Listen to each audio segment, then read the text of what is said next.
But let me tell you, we're a peaceful people, struggling, we struggle. I mean, I look for trouble, just ask around. But when outside places, from foreign places, talk about taking over, being backing down. So we ain't giving up no mountain, we ain't giving up no tree, we ain't giving up no river. That belongs to we. Not one blue sake, not one rice grain, not one for us, not a blade of grass. Boom, bam, bam, boy. Bam, bam, bam, boy.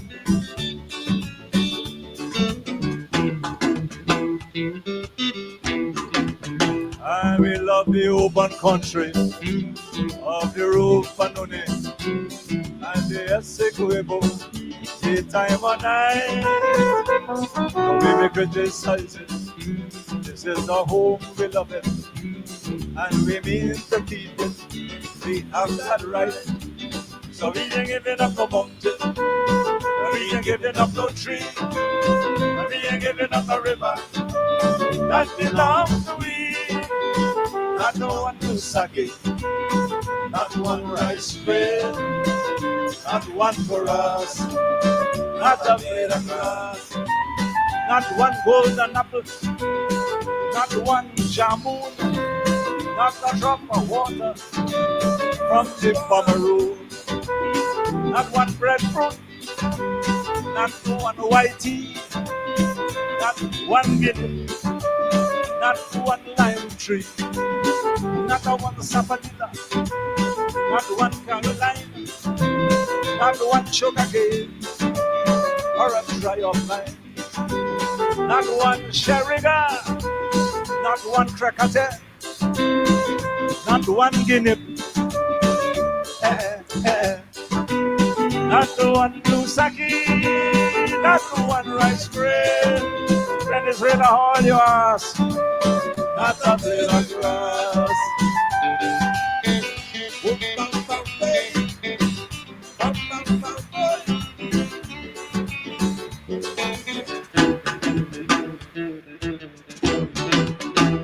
This land is our land now. We're gonna make it somehow. We will bend like a bow, but never break. Our fathers came here, and they lived and died here, and we're moving from here. Make no mistake. So we ain't giving up the mountain, and we ain't giving up the tree, and we ain't giving up the river. That belongs to we.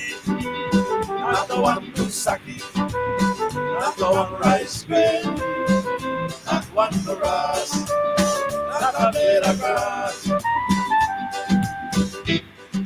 Every time we sing this song to our Guyanese audience, a chorus does break out.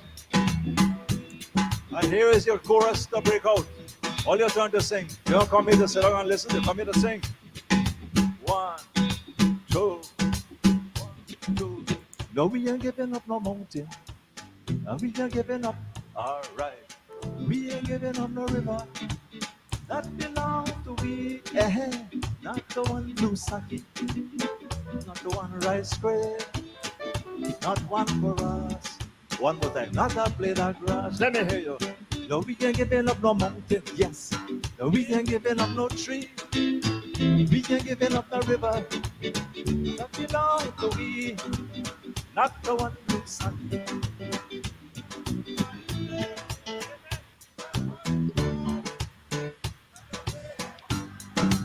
Now we ain't giving up no mountain. Now we ain't giving up no tree. We ain't giving up no river. That belongs to we. Not the one who sake. Not the one rice bread. Not one for us. Not a blade of grass.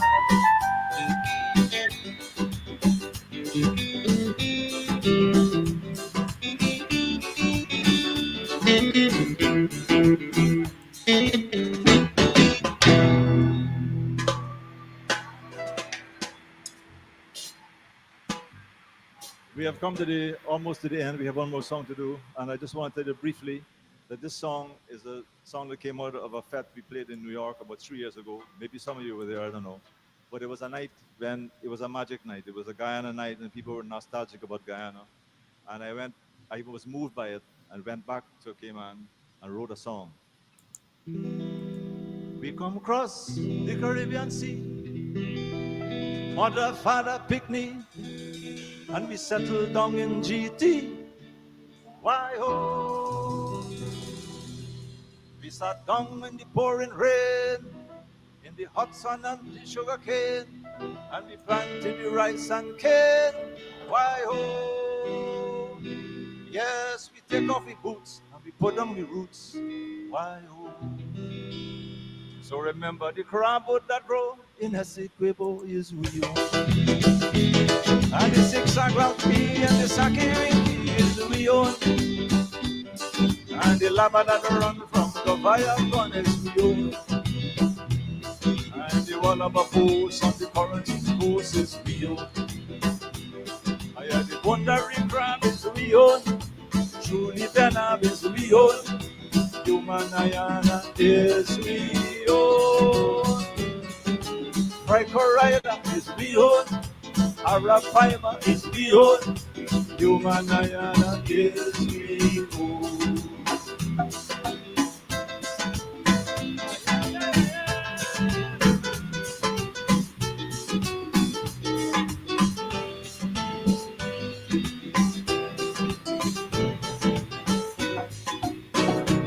Whether grow or whether pleasant, we know the pagua and confidence, and we know how to wine and prance. Why oh, and they celebrate Diwali, and when it's time for Mashramani, it's party, party, party. Why oh, yes, we know how to get to the underwear wet. Why oh, I said the ramble that grows in a sacred is real. And the 6 o'clock beat, and the Sandy Winky is we own. And the lava that run from the fire gun is we own. And them all of a post on the quarantine post is we own. Partner Penus is we own. Five finger juice is we own. Human Ayana is we own. The Sematu vine is we own. And the masquerade wine is we own. Human Ayana is we own.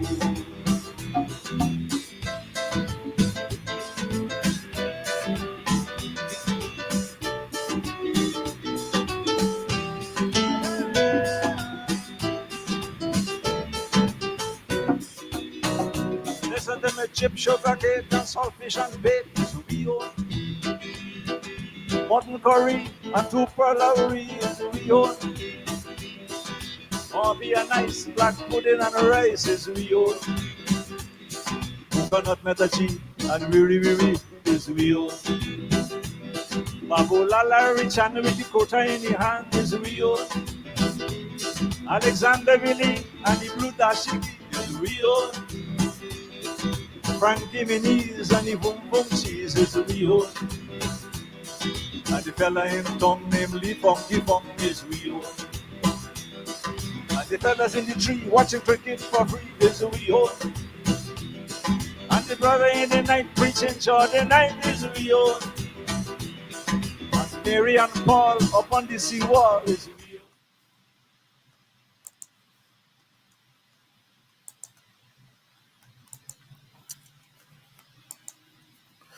Oh, well, good evening and welcome to Politics 101 on a Monday evening beginning the week. Sad note, Dave Martins and the Trade Winds, household name in Guyana. Dave Martins passed away yesterday. We've played his music here on this program several times, and Not a Blade of Grass will be sung by Guyanese for generations to come. Those of us who are old enough to remember in the early 1980s when he first sang that song. Dave Martins and the trade wind. The word icon has been used, and it's fitting because he is he is certainly one of our greatest gifts to mankind. Dave Martin and the Trade Winds. Some of us grew up with Dave Martins. I remember as a schoolboy, remember singing Dave Martin's music with such pride because we are the generation, the independence generation, and we were making that transformation from colonial vibes and colonial music to our own music, our own literature, our own art. And Dave Martins was up there. I can't I can't think of what the last 60 years, 50 years in Guyana would be without Dave Martin. He was there, always that voice, making us laugh, making us smile, making us think, and urging us to stand up for Guyana. Dave Martin, dead at 90, as we say, everyday souls are passing away, everyday souls are passing away. Um, as you're born, you begin to die, the dialecticians would say. And Dave Martin lived to 90 years, 20 years more than the Bible, the Christian, three scores and 10. He lived to 90. And I remember a few years ago, I called him and I said, Dave, I want to ask you a favor. And he said, what? I said, can you come to Buxton and play for our emancipation activity? He said, David, all you have to do is to get a stage and to get electricity, and I will be there and I will play for Buxtonians. And he came. I think it was 2018. I may be getting the years mixed up to 2018 or 2019. And he came and he played. And that man played for 2 hours straight and didn't ask us for a cent. Not 1 cent. Not 1 cent. As at emancipation time, we have to pay our artists, and because that's their living. And I'm not saying that our cultural workers should not be paid. None of them charge us full price. But Dave Martin came and he didn't charge us a blind cent. And he played for 2 hours straight. Our condolences to his family, to his wife, who I came to know well because I would run into them always and always with chat. The last time I saw him, I think, was a year ago at the Georgetown Club. I was there to do an interview with Ron Robinson, and he came in, and the last time I saw him, I think it was last year, July or August. Understand that he had been alien, but such is life. We give thanks. We give thanks for his life. Always when someone of that stature passes away, it makes us think as a country. As a country. Dave Martin has a song, Where Are Your Heroes, Caribbean? And he was certainly one of our heroes, and I hope we don't forget him. I hope we don't forget him. I hope we don't forget him. Dave Martin and the Trade Wind. One chorus, a blade of grass. Through his unique style of music, Dave Martins told many stories, from describing boyhood days to asserting not a blade of grass. He composed lyrical masterpieces, many of which narrated what it means to be a Guyanese. So, how did he piece his hits together? Let's find out. Hi, my name is Dave Martins. I am a West Coast country boy, born and raised at Hague and later at Vredenhoop. I am 87. I know you have a very popular song called Boyhood Days, and you said time cannot erase, so I must bring you back to this very important question here. What were your boyhood days like? My boyhood days was actually a lot like most boys. Looking for birds, chewing gum, sapodilla gum from the tree to trap birds, bird traps.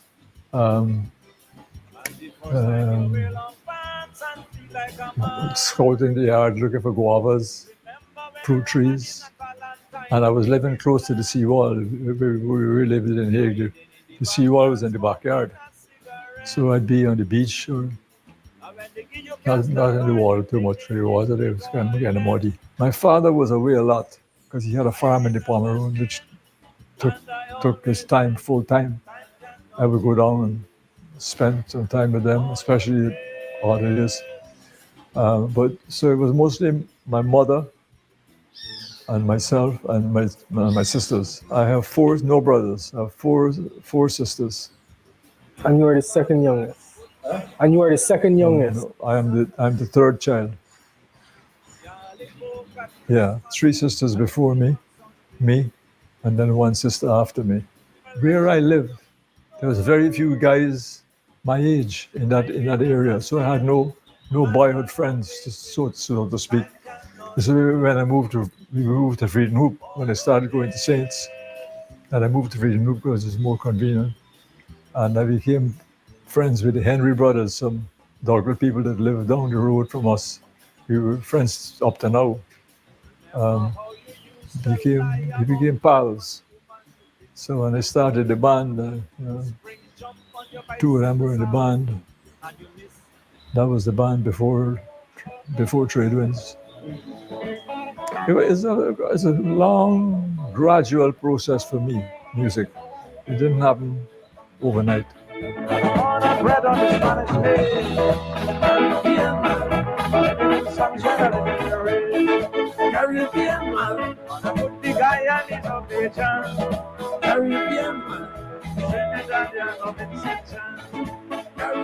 Listen to the music in the house, or the music listening to me, one or the other.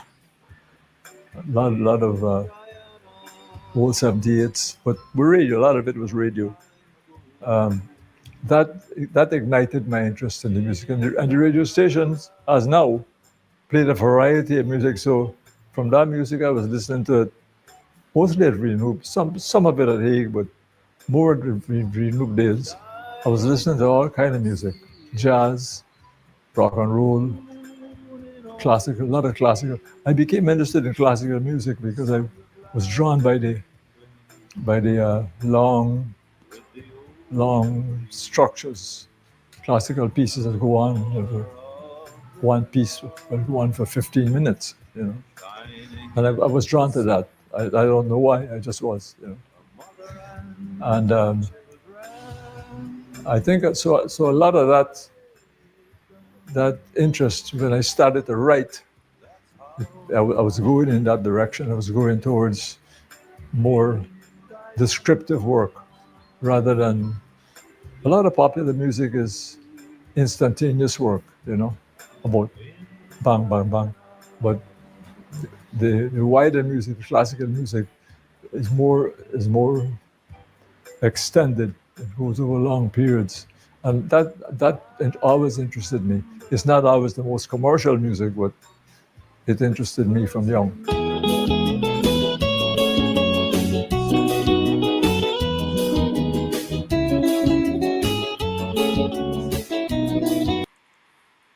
Dave Martin there in his own words. We, of course, we'll do a special program on Dave Martin and his music. His music, of course, touched all of us because we can see ourselves and hear ourselves in his lyrics.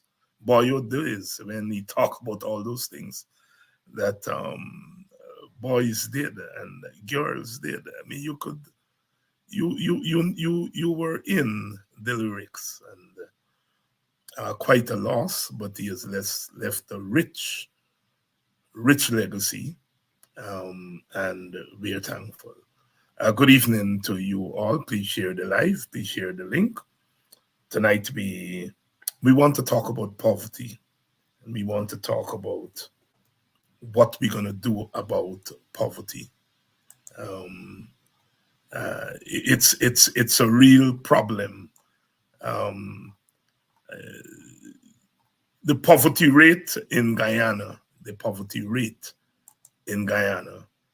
is set to be around 38.9% or thereabout, and they are measuring the poverty rate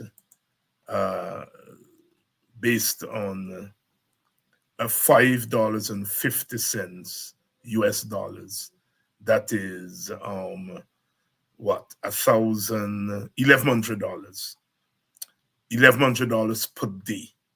So the percentage of Guyanese in 2024 were living on 1,100 Guyana dollars per day is 39%. So we're saying two out of every 10 Guyanese are living in poverty. Some people are telling me that the numbers are even higher.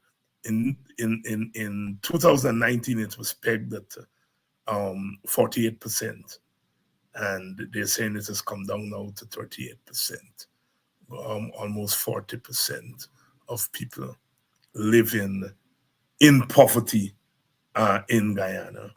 Some people, like I said, saying that is conservative, that the poverty rate is more like 50% of Guyanese, but the World Bank is pegging it at 38.9% in 2024. It is alarming because it is one of the highest in the Americas, one of the highest in the Americas, and one of the highest in the Caribbean. And this is for a region where the poverty rate is high. So even in a region where the poverty rate is high, Guyana's poverty rate is one of the highest. I think we're maybe just above Haiti. But when you juxtapose that against the growth rate in Guyana, then it does not make sense. If the growth rate in Guyana is what it is, high growth rate, just 2 years ago, the growth rate in Guyana was pegged at 60-odd%, I think. For the last year, it has come down to about 38% growth rate. But I mean, by any stretch of the imagination, whether it's 38% or 68%, that's high. Big developing countries struggle to get a growth rate of 5%. So if we have that high growth rate and a higher, so we have a growth rate, as they say, I think this year of 30-odd%, and our poverty rate is 40%, and that's conservative. It means something is wrong. Something is wrong. And what is wrong has to be the mediating force. You have high growth rate and you have high poverty rate. It means that those who are managing the country are doing something wrong. Those who are managing the country are doing something wrong.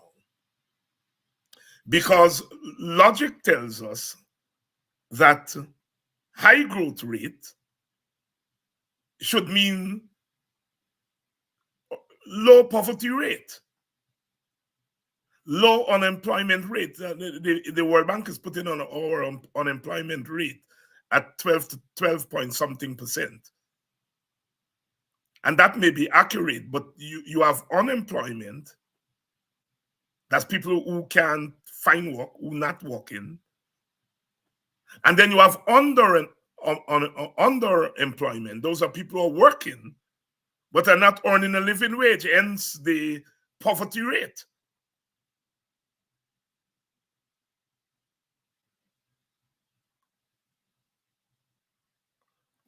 If people are living in poverty in the fastest growing economy in the world, that is saying that the government is not investing in people. The government is not investing in poverty reduction.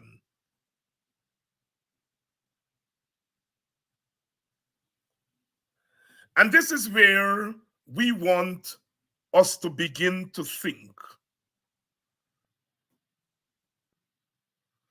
We have to begin to think about our people.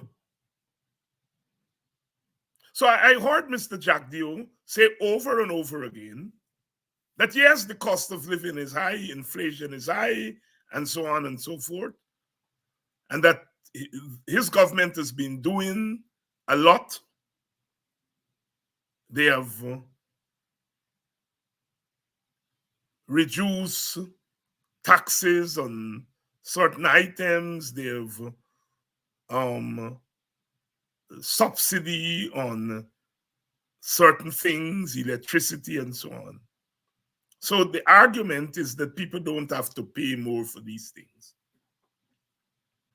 And so the argument is then that if you subsidize certain things, if you remove taxes from certain imports and so forth, that this is going to trickle down to the consumer.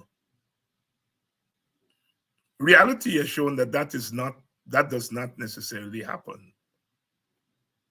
And so therefore we are saying that the way you deal with cost of living, the way you deal with poverty, because cost of living is a real problem and is linked, of course, to poverty. That the way you do that is that you put the money directly in the hands of the citizens. That the prices in the market are determined by the market. And governments do not try to control the market. Governments, for the most part, allow the market to do its thing. And the prices we see in the market has to do with the dynamics of the market. And Jagdeo is saying that the way you deal with that is that you put some subsidies on some things, and so people don't have to pay so much electricity, and people don't have to this, and you put some lower the taxes on certain imports and so on and so forth. And we are saying, but that is not leading to relief for the people. And so that is why we are saying you have to put more money in people's hands. That the more money people have, the more they're going to be able to afford things in the market. And that will bring the cost of living down.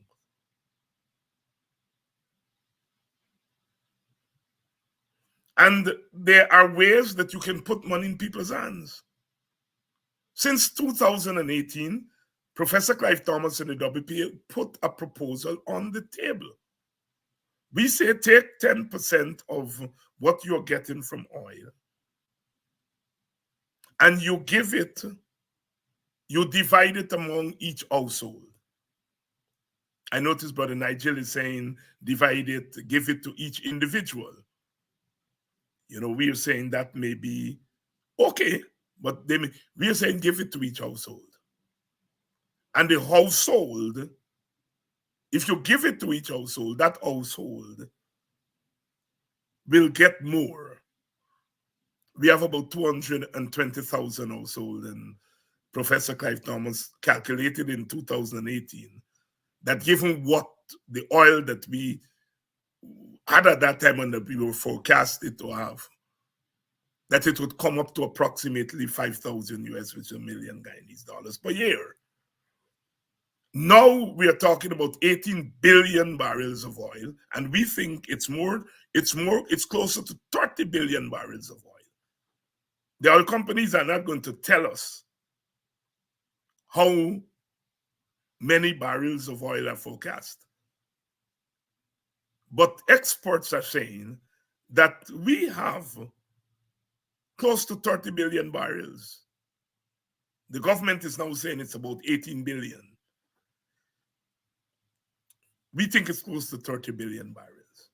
And so we think that if you take 10% of even what you're getting now, and you divide it among the 230,000 households, people could get in excess of 5,000 US, $1 million.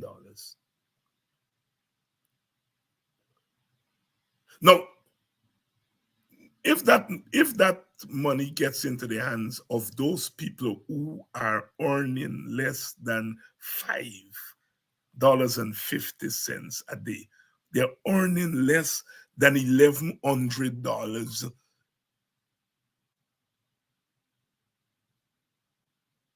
Today, imagine that. 40% of our population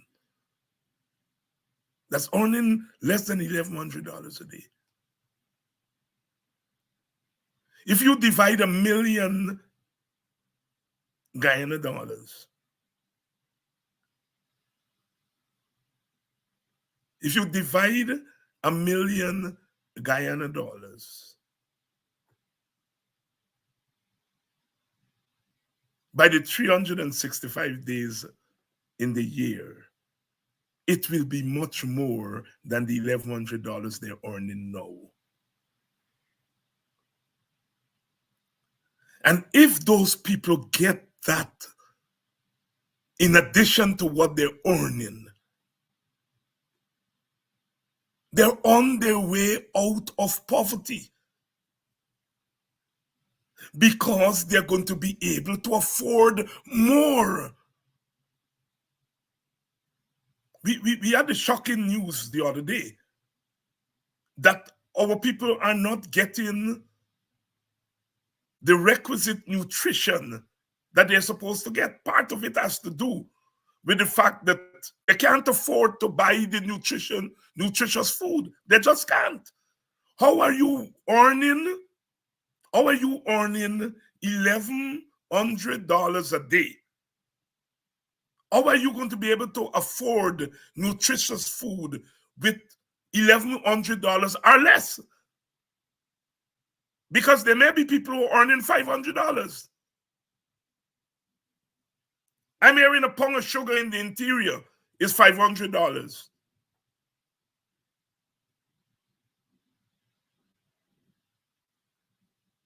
So the cash transfer is there on the table. If the government were to implement that today, and the person who is earning $1,100 per day, which is $5,000 per week, $20,000 per month, that's $100 US per month.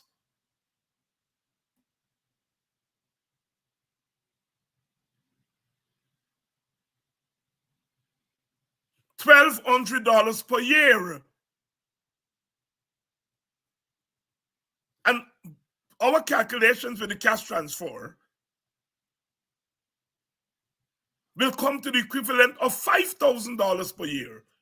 The person is now earning 40% of Guyanese, according to the World Bank. They are now earning $1,200 US per year.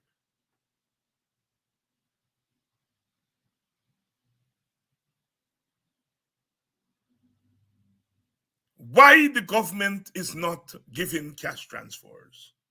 Because it is not interested in getting rid of poverty. You see, to get rid of poverty, and you run around with your $40,000 and a fried rice, as they do in most African Guyanese community. A person who is getting the cash transfer plus what they're earning, they would not be susceptible to a fried rice and a $40,000. That wouldn't excite them because they already have enough, which is good. They will turn their backs on the fried rice.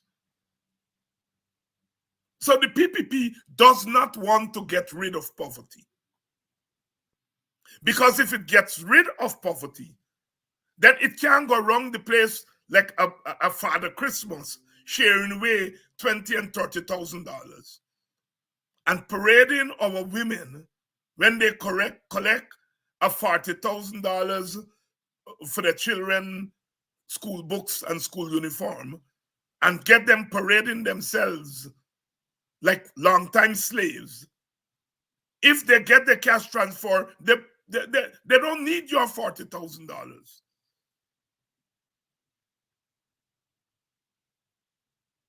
Are we going to get rid of poverty? If we get rid of poverty, if we can guarantee our people a living wage, that the cash transfer is a top up. You're earning less than $550 a day, and you get your cash transfer, is a top up. It's more than a top up. It's more than a top up. You are now able to afford things you couldn't afford. You are now able to afford nutritious food.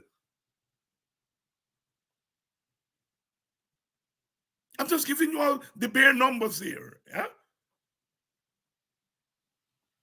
I remember when Professor Thomas came out with it, people on our side of the thing, the coalition, they said it couldn't work. People are going to spend it out and they're going to drink it out and smoke it out.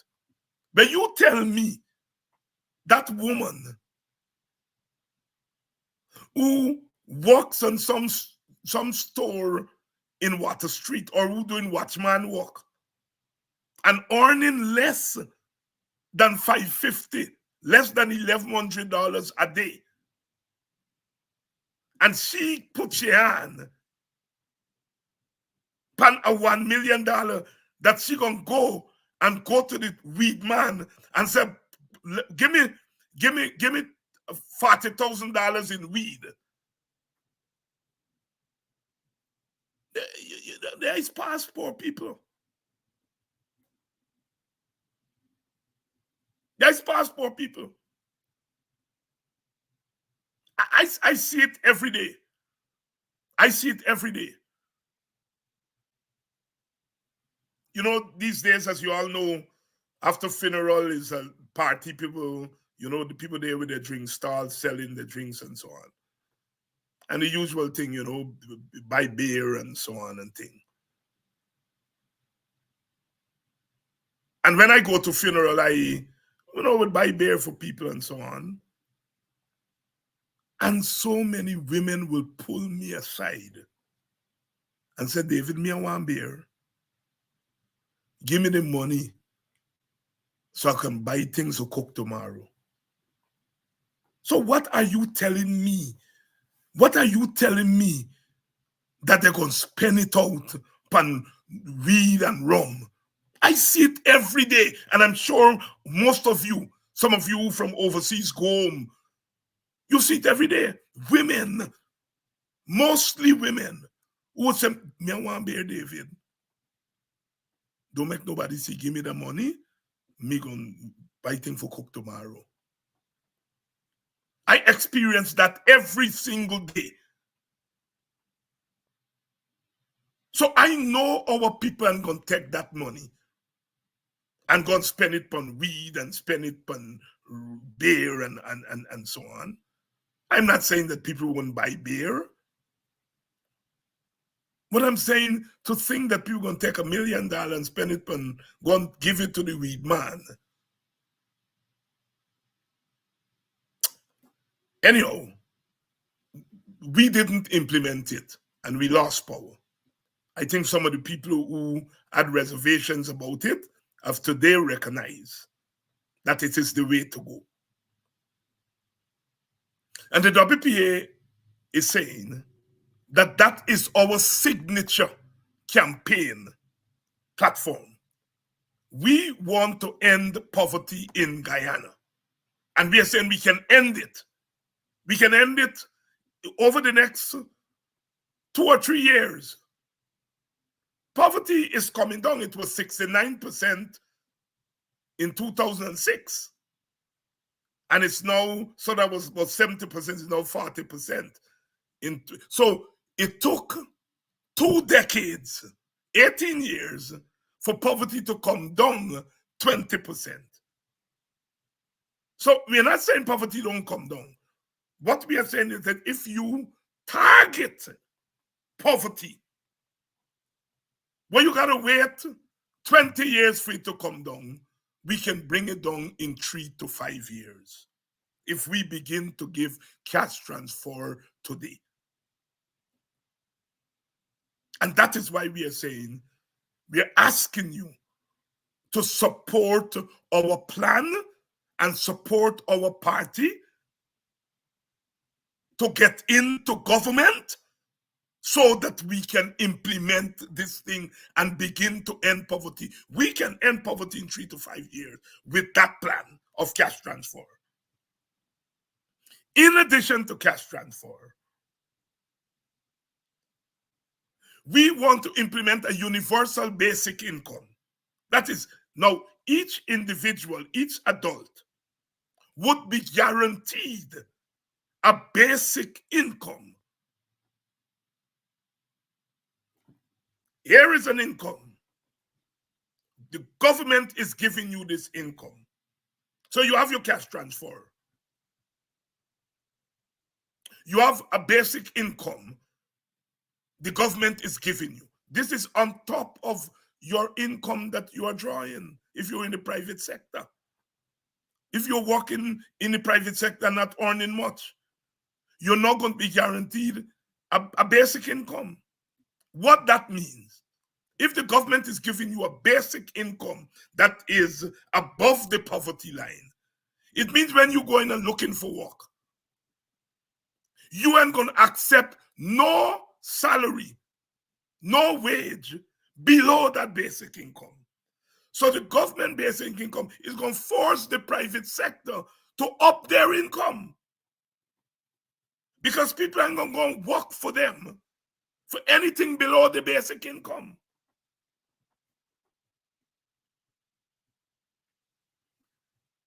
The Working People's Alliance is saying we are interested in getting rid of poverty. You know, when you live among people, poverty is not a theoretical thing. It's a real thing. At an individual level, I spend time around poor people. I talk to them, I ground with them on a daily basis. And I know their circumstances. So poverty is not a theoretical thing for people like me. It's a practical thing.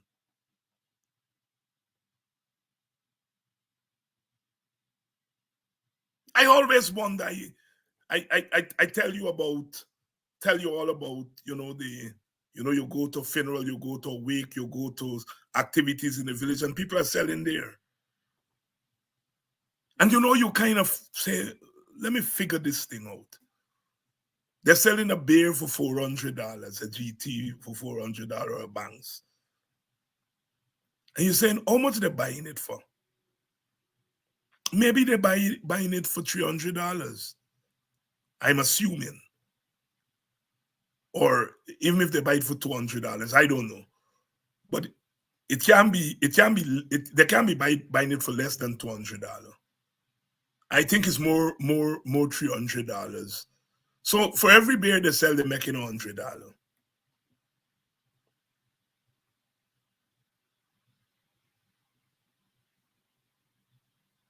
So they got sell a 100 beer to make $10,000. That's 4 cases of beer. $10,000.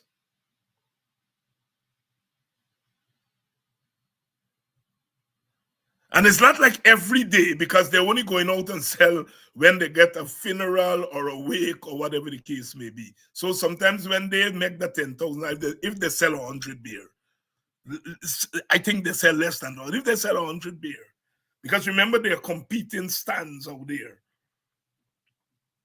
And if they sell 100 beer for $10,000 and they make a $10,000 profit,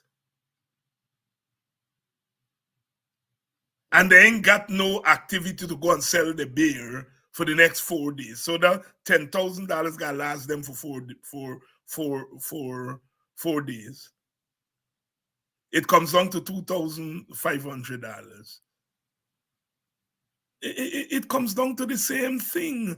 They're almost there on the poverty line. If you sell 50 beer, it's $5,000. And that $5,000, if that guy lasts, for 5 days, it's $1,000 per day. That is why the World Bank is saying that most of our people are living on $1,100 per day. I want you all to understand what's happening with you all people.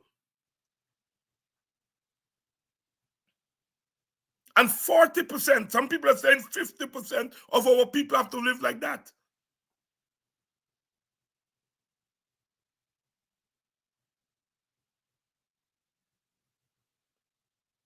I at a personal level, like I said, I would spend a couple of dollars, buying, a beer, 2 beer for people and so on, and my villagers, my friends and so on. But in my head, I am putting some money in somebody's pocket to go and buy something for their children the next day or even the same night. We don't want our people to scrunt like that. We are saying that that lady with the old fridge, with them beer and things selling there, could now buy a vehicle or something where she now has a mobile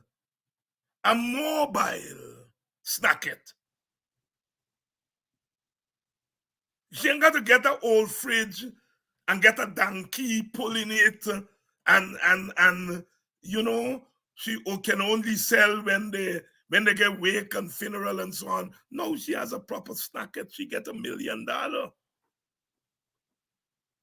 And she can invest in that and move that small business, micro business, to a real small business.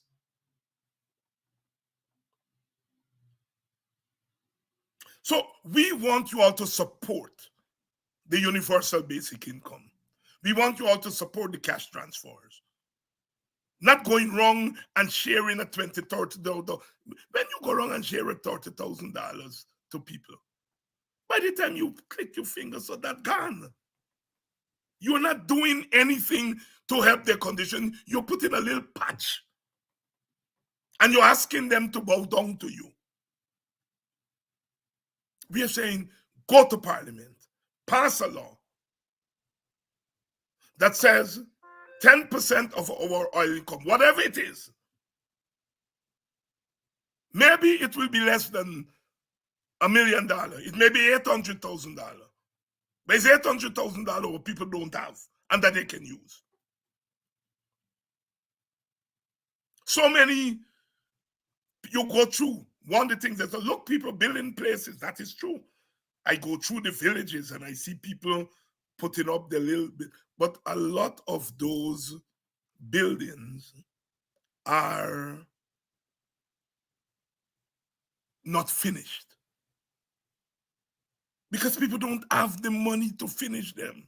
Sometimes people start the house, they do a little part, they live in there, and they wait until they get some money from overseas or to finish the house. And so a year passed, 2-3 years. So many people can finish their little house if they get a cash transfer of $1 million next year. The idea is to pull people out of poverty.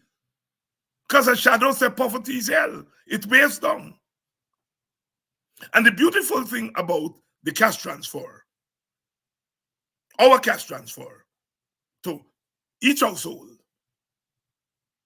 and the universal basic income, is that it goes to each household regardless of race, regardless of gender, regardless of class. Now, there are rich people who don't want, who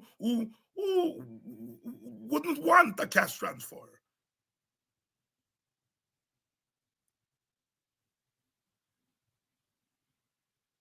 But when they get it, they will have to pay taxes on it.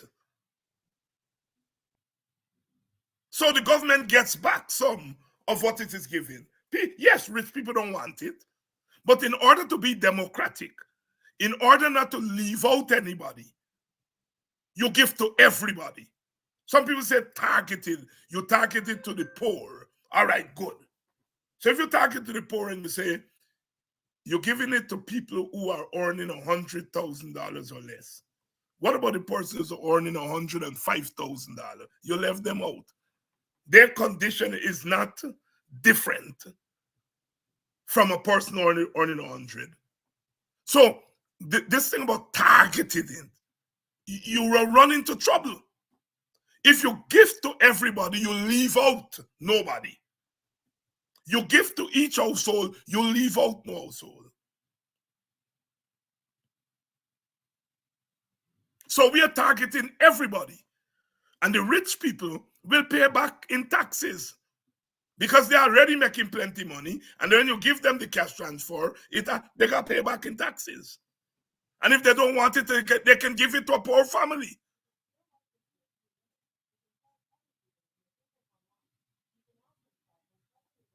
So we are saying that that is the way to go. Put money in our people's pockets.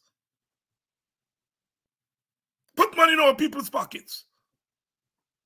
And then in addition to a universal basic income and the cash transfer, law by law, so you get your check. Just as you go every month to collect your old age pension, you go whether it's every month you're going to get this check or every year you're going to get it, you go and collect your thing. By law. You ain't got to bow down to nobody. Yes, you will say, good, thanks, Professor Thomas. Thanks, David Hines. Thanks, WPA, for doing this for us, because you all are manly people. Thanks for putting forward this initiative. Yes. But we're not coming around and telling you this is WPA money and this is Clive Thomas money. No. You go and draw your thing because it's your thing. And you may want to vote for us at the election if you want to. But we're not saying to you before you get this, you got promised me to join the WPA or no. That's what the PPP is doing. And we're not going into one community and give $40,000 and then go into another community and give $100,000. No. Every household, regardless of Amerindian, Portuguese, African, East Indian, every household gets the same amount. That is democracy. That is multiracialism. That is equity. And then on top of that, we got to deal with the question of wages. It is unacceptable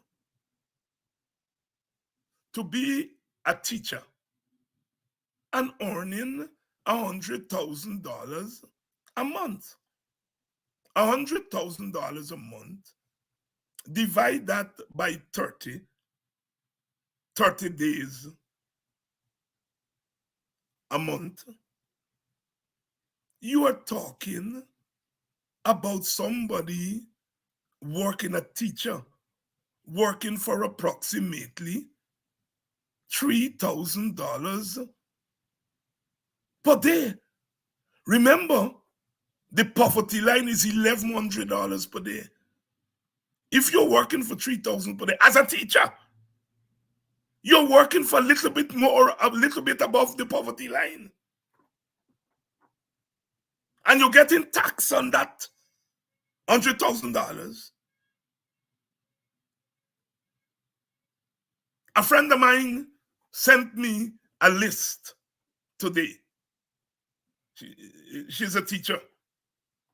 And she said at times, I want you to see what teacher thing. And she is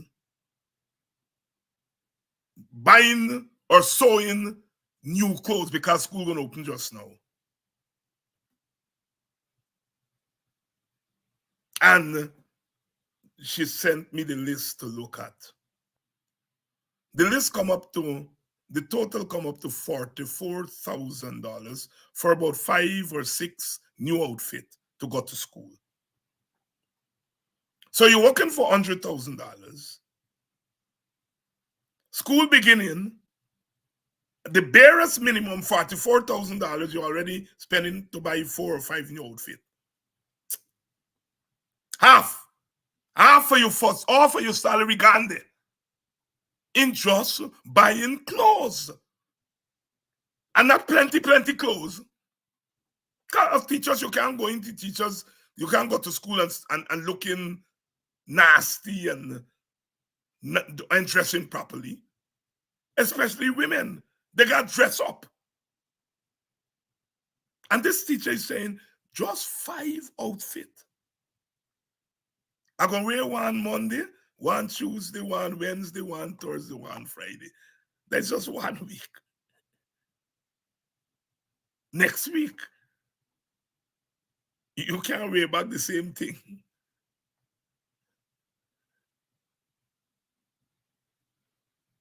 So, our teachers, they got to pay transportation. If they got a car, they got to pay a car note.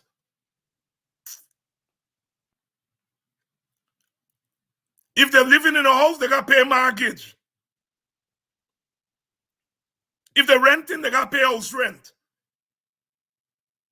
Then they got children who they got buy clothes to go to school. You got 3-4 picnic. You got buy the clothes to go to school. You got find food. How on earth can our teachers be expected to live on $100,000 and the government's giving you 10% of that, which is $10,000. So you're raising the salary from 100 to 110,000. What kind of madness is that? So we are saying we got to raise the wages of public servants. We have to. Teachers are asking for 40%, 38.9. Let me put it wrong, it off at 40% raise. A 40% raise on 100,000 is $40,000. So your salary can go from 100,000 to 140,000. To a poor person, that is not adequate. But it's much more than 10,000.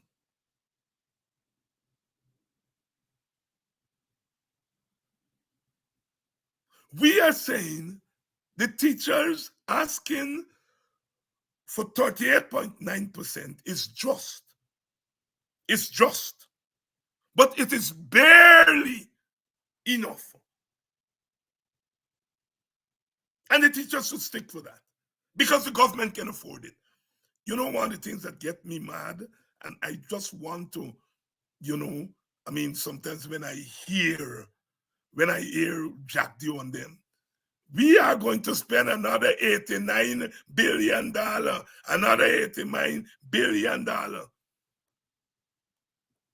They're taking all the money they're spending. They give everybody a $20,000 and they add up all the money and they say, look, big money, big money.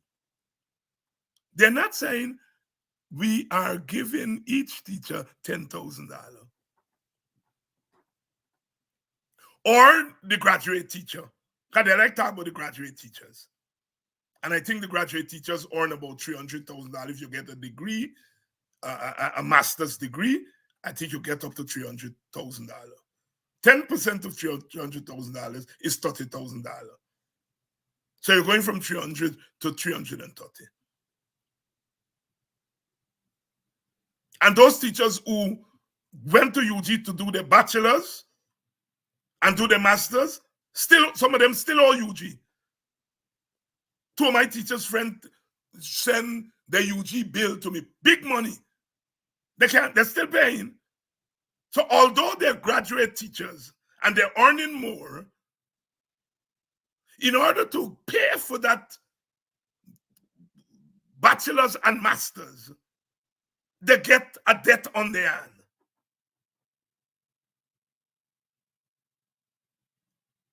So our public servants need a substantial raise in salary. And we are saying, if you get $40,000 raise in your salary, you're earning $100,000, you're going to $140,000. You get a cash transfer of $1 million, and then you get a basic income, you're on your way out of poverty. You have enough income to cover your basics, and maybe you have some disposable income left. Sisters and brothers, this is the WPA plan. I always hear people ask, is what WPA bring to the table? But I'm starting here on this program. We are starting to tell you what we bring to the table.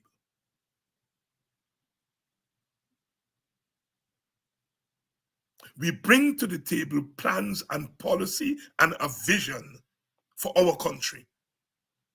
And the vision of our country is one of prosperity, not based on words and theory, but based on actual plans and policies. In order for us to do that, we have to get into government.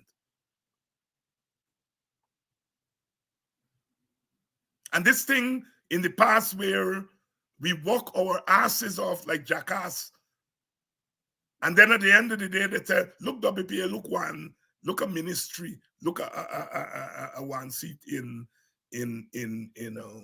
parliament. No, the days of that are over. You know, WPA is the intellectual party. They bring intellectual. Yeah, we do bring intellectual stuff.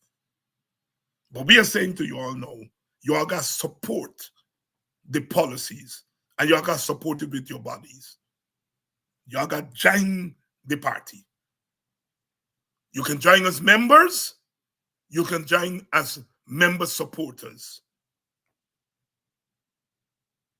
You can join as members and member supporters and work behind the scenes, because a lot of people, if you're a public servant, that $100,000, you depend on that for your life. If you're a public servant, if you're a teacher, and you're earning the $100,000 a month.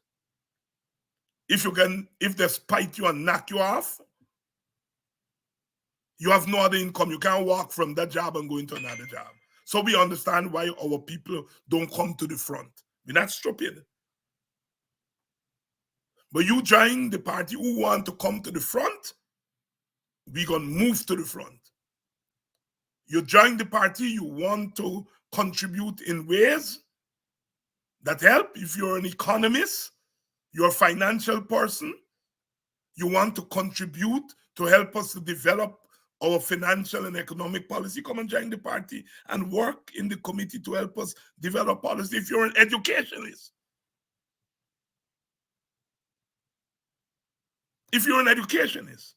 because we want to develop an education plan, come into our party and help us. One sister called me last week. It took me a few days to get back to her. And she insisted until I called her about 3 or 4 days after. And what she wanted to talk to me is about education, about education policy. And persons like that, you don't have to be a carrying member. Come in as a supporter and help us to develop an education policy. We have ideas, but we got to put the ideas together in policy.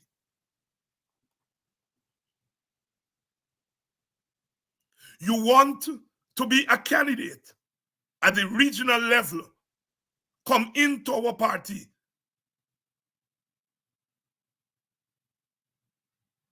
And become a part of our slate of candidates.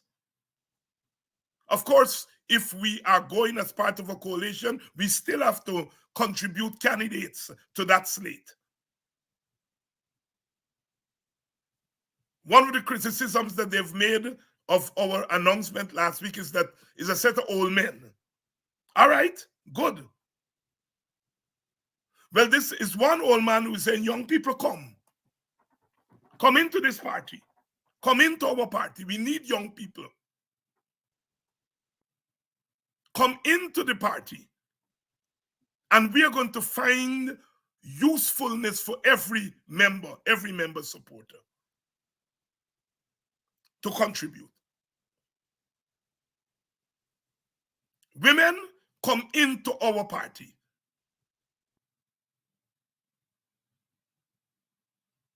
The law in Guyana says each party has to, its slate of candidates, 30%, at least 30% of that slate of candidates must be women. That's the law of Guyana. You know who initiated that idea and who got it into our constitution, who led the way with it? WPA. We are responsible for that law. So women, come into our party.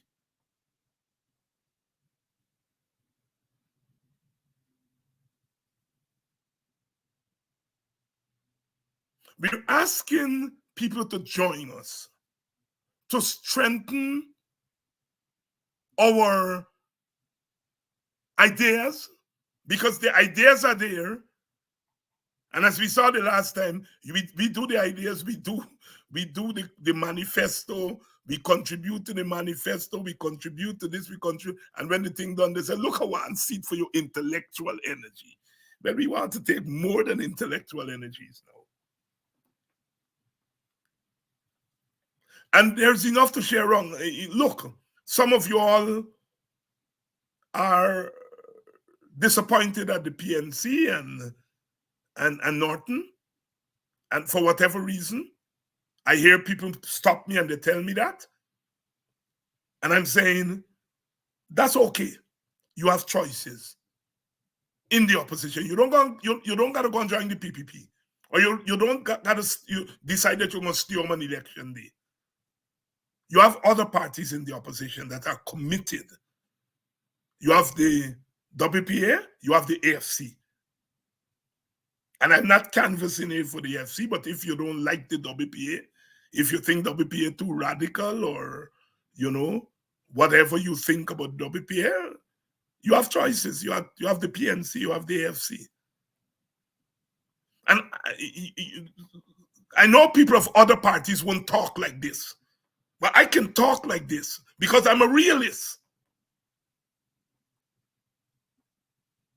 I'm not canvassing for other parties. I'm not canvassing for the AFC. I'm not canvassing for the PNC. They can do that on their own. They can do that better than being the WPA. They have more resources. But I am a coalition person. I'm a coalition person. And I feel that ultimately it will be best if we go into this election as a coalition. I can't wring the hands of my other partners. I can't break their hand and say coalition. But I'm telling you where we stand. We feel it's best if we can go as a coalition and maximize our capacity. And so I have no compulsions whatsoever in saying that if you don't like the WPA, then like the PNC or the AFC. I prefer you do that than to lie down home and say you aren't participating in the system. Or God forbid, to say you're going and vote PPP. And I think if we were realistic on the opposition side, and we approach this thing in a comradely way, we will go a long way. First of all, we have to have a fair election. And when we look at what's happening now, with that voters list, and that no biometrics and so on,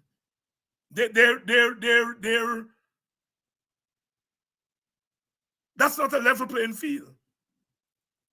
So we've got to struggle for better conditions. But if we struggle for better conditions, we must prepare for elections. You can't say we wait until we get biometrics, until we get a proper voters list, before we start preparing for elections. That's stupid talk and stupid plan. You fight for it. You fight for it. You fight for better conditions, and you prepare for election. That is what the WPA is doing. The ideal thing for us is before the elections, for us to agree to an end to winner-take-all politics.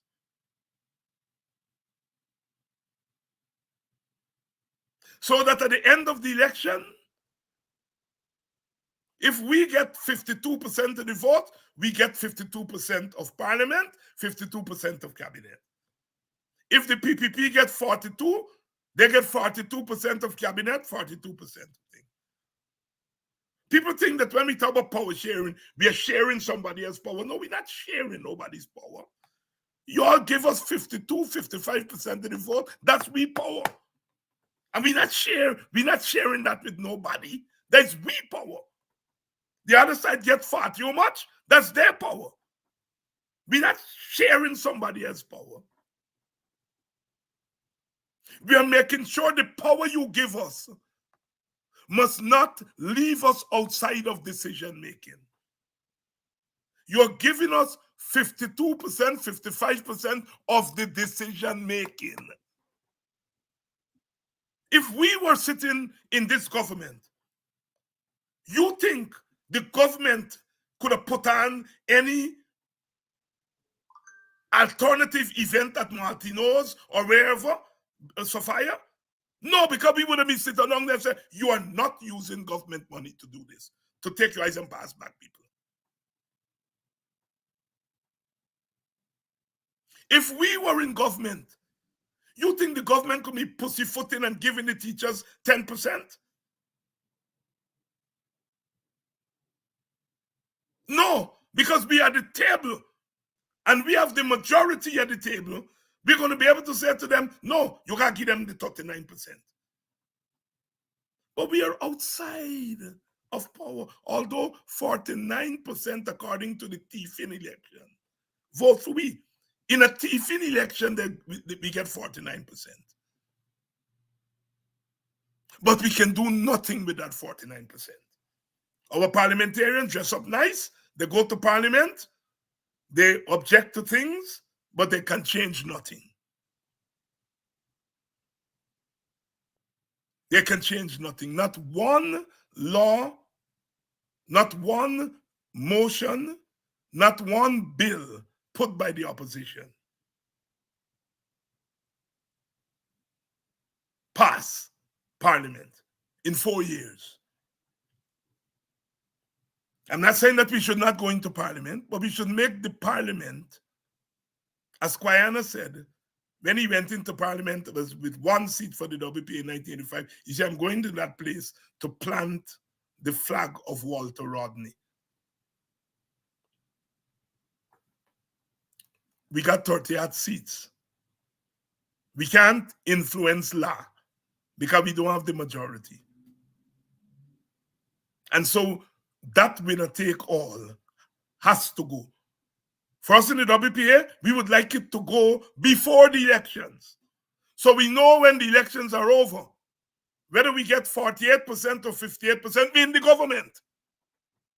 We're in the government. And one of our members could be the labor minister. We're out of government. We can't influence what they're doing to the teachers. But if we were in government and the labor minister was a member of the PNC or the WP or the AFC, the teacher, they get their money.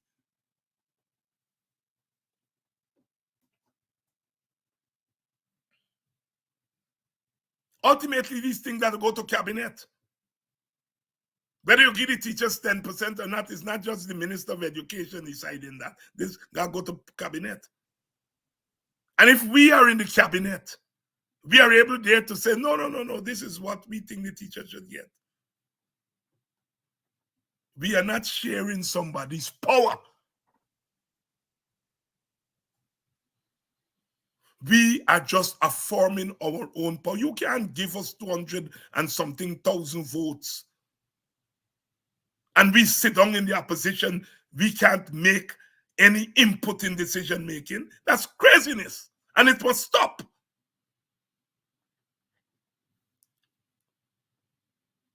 Look at what the PPP is doing with a 1-seat majority.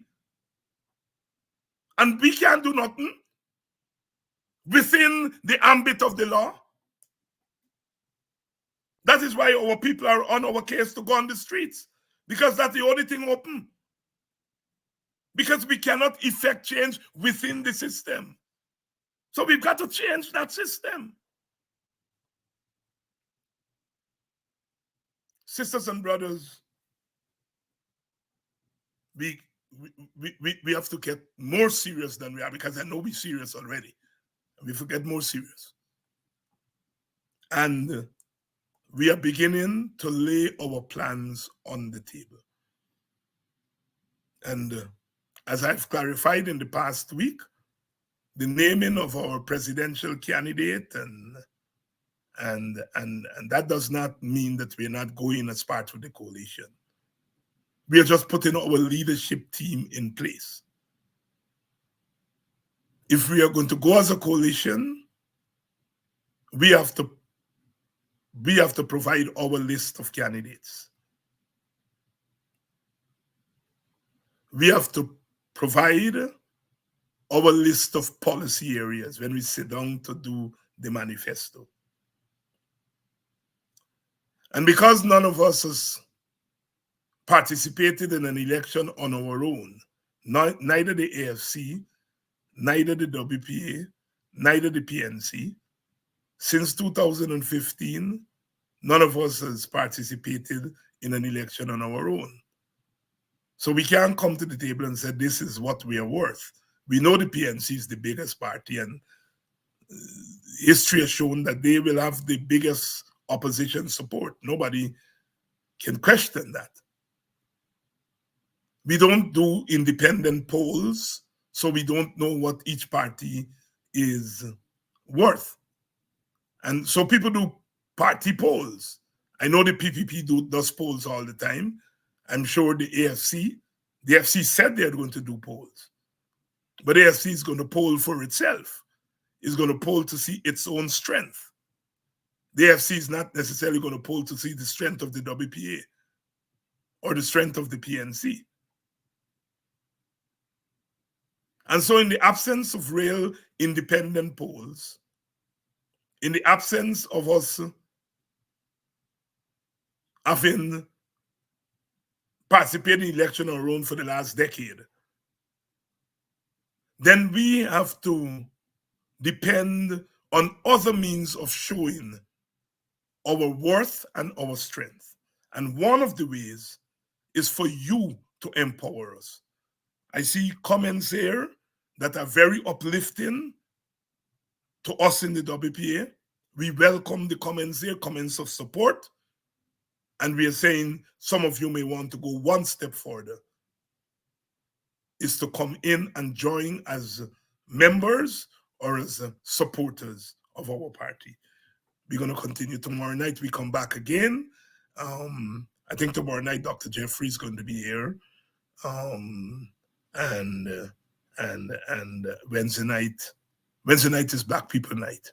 So we're going to be talking about Black people's story. So we are on the way this week. And so I'm going to see you all tomorrow night. Tomorrow night. And we are going to continue. We're going to continue to plug away. Never mind. I see John Jones here is still in the old time talk about a party died when Walter Rodney died. The party gets strong after Walter Rodney died. When Walter Rodney died, WPA didn't have party groups. Because remember, we were a pressure group in 1979. And there was not even a thought of becoming a political party after Rodney and Rupnarain and others were arrested. And we were forced to become a political party. And given this security situation, we couldn't have party groups. And I hear people say that now, when Walter Rodney died, the party there, when Walter Rodney died, the party wasn't even a proper party. The party became a proper party after Walter Rodney died. But people hear this nonsense and they repeat it. Walter Rodney's greatest value was that Walter Rodney was leading a national movement. And that national movement suffered when Walter Rodney died. Walter Rodney was bigger than WPA. It is the movement that suffered when Walter Rodney died. The party continued. The party strengthened. I know that because I was part of helping to build party groups going around the country. And so people talk. What David Rudder said, Caribbean people, that is the root of our problem. Yak sometimes. And in this day and age, people must not repeat stupidness that you hear. Walter Rodney was leading a national movement against the government at the time. And when he was assassinated, that national movement suffered. The WPA continued. WPA became a real party after then. But yet people, yak. The WPA began to decline with the return of free and fair elections when our multiracial base, Africans went back to the PNC, Indians went back to the PPP. That is after 92. Not when Rodney died. WPA began to decline after 1992 because you couldn't be a multiracial party without a multiracial constituency. And what we are doing now is saying that in this new era, the era of the petro-state, where our politics now have moved towards more coalition politics and so on, that we have something to offer in this era, that we have readjusted the party to deal with the new era. So those of you who say that nonsense that the party died when Walter Rodney died, please stop it. The party was not even a proper party when Walter Rodney died. What we had when Walter Rodney died was a movement. And the movement suffered. But the party survived and got stronger after Walter died. So I just want to set some facts When Corbyn realized, finally said, look, the PNC can't win these people on their own, who did he turn to? Which party did he turn to? The WPA.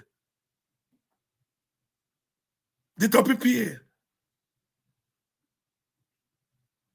The PNC in 2006 got 34% of the vote. They lost votes to the AFC. Corbyn then turned to the WPA. We formed the APNU. And the APNU vote went up from the 34 that the PNC had to 44 in 2011.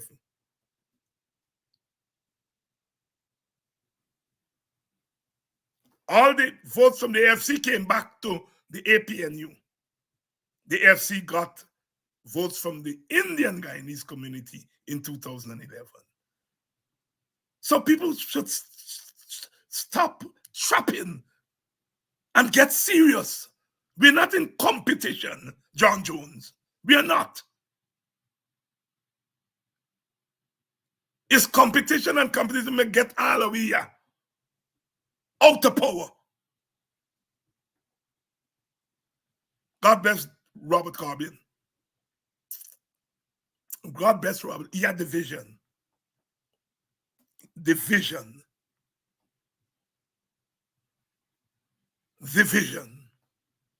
And we need vision today to put power back in our hands. Not stupid talk. We need vision, and we need accommodation for all forces.